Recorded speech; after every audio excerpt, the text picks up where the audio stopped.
All right, out here on a beautiful April morning, fishing with my buddy Ricky Killam. We're going to do a quick video on how to rig up the original slick lure.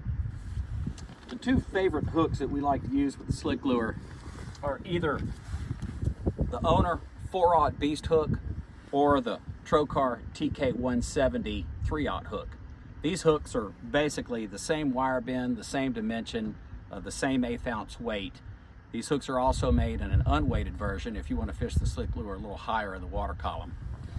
The reason that this wide gap swim bait hook is so important for the slick lure is because of how thick this lure is. It's almost a 1/2 inch tall, and you really need a hook that has an extra wide gap, so when you place that hook set, you get that hook penetration through the top of the lure and you get a really good hook up.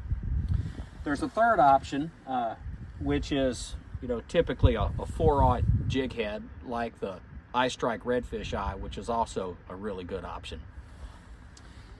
In order to rig up the swim bait hook, the way I find it easiest to do is to go ahead and make sure that you insert that spring right into the front nose of the lure, and then you're going to twist or thread that lure onto that spring, and you're going to twist it until the eyelet of that spring is really at a horizontal, even angle with that lure.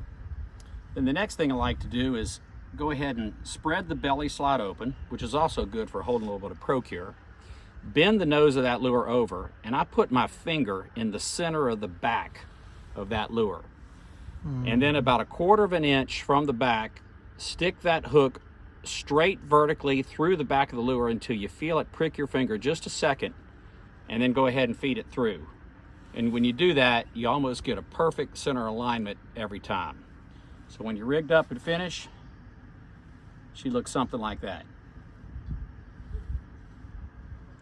All right, tight lines, everybody.